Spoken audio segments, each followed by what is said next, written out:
In the late 1960s, in the haze of California's counterculture, a shadow loomed over the sunlit hills, a figure who would captivate, manipulate, and ultimately destroy.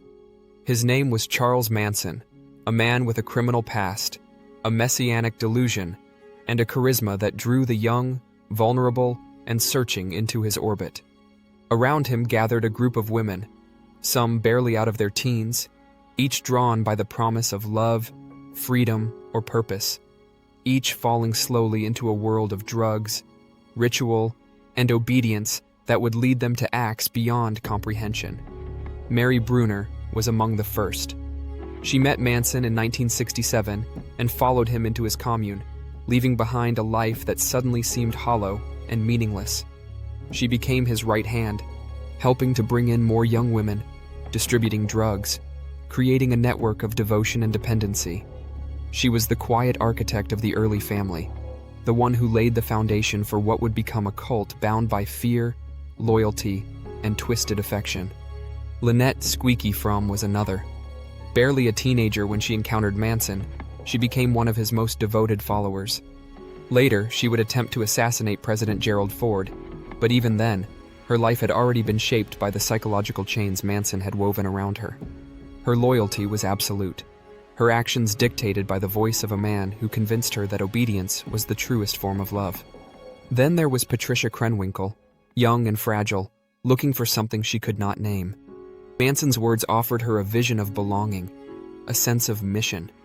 She soon became deeply involved, partaking in the infamous Tate murders of 1969, her hands stained not only with crime, but with the conviction that she was enacting a higher purpose.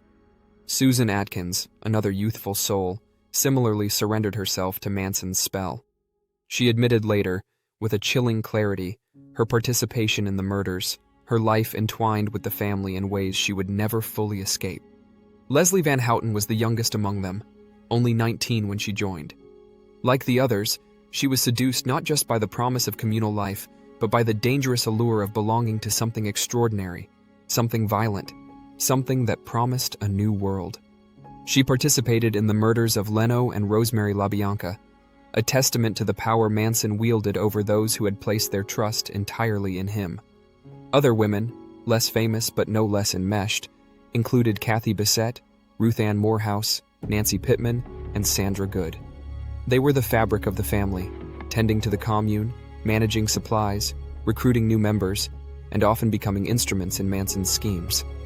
Many were teenagers, some barely legal adults, all drawn into a closed ecosystem where Manson's word was law, where the outside world was suspect, and where devotion demanded sacrifice. The women shared beds, drugs, and secrets, and all the while, Manson spun his apocalyptic vision, a warped reading of the Beatles' Helter Skelter, as a prophecy of racial war. He manipulated, seduced, and controlled them, blending love and terror, offering a sense of purpose that became indistinguishable from coercion. In this chaotic, insular world, ordinary morality no longer applied. Acts that would horrify the outside world were normalized, sanctioned by the authority of the man they worshipped. Drugs blurred the lines of thought and reality. Sex was a tool of control, and rituals, both mundane and sinister, bound the women closer to Manson and further from themselves. They became his hands, his voice, his will. Some participated willingly, others were swept along by momentum, but all were caught in a web from which escape was nearly impossible.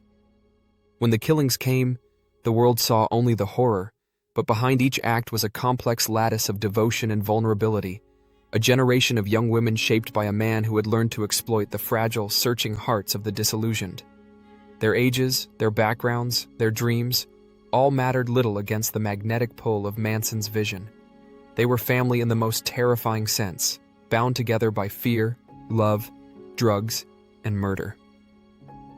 The Manson family would become a symbol of the dark side of the 1960s counterculture, a cautionary tale of what happens when charisma meets chaos, and when the promise of belonging becomes a pathway to destruction. The women, for all their infamy, were at once perpetrators and victims, entangled in a crime story that would haunt the world for decades, a story of obsession, manipulation, and the deadly consequences of surrendering oneself to a false messiah.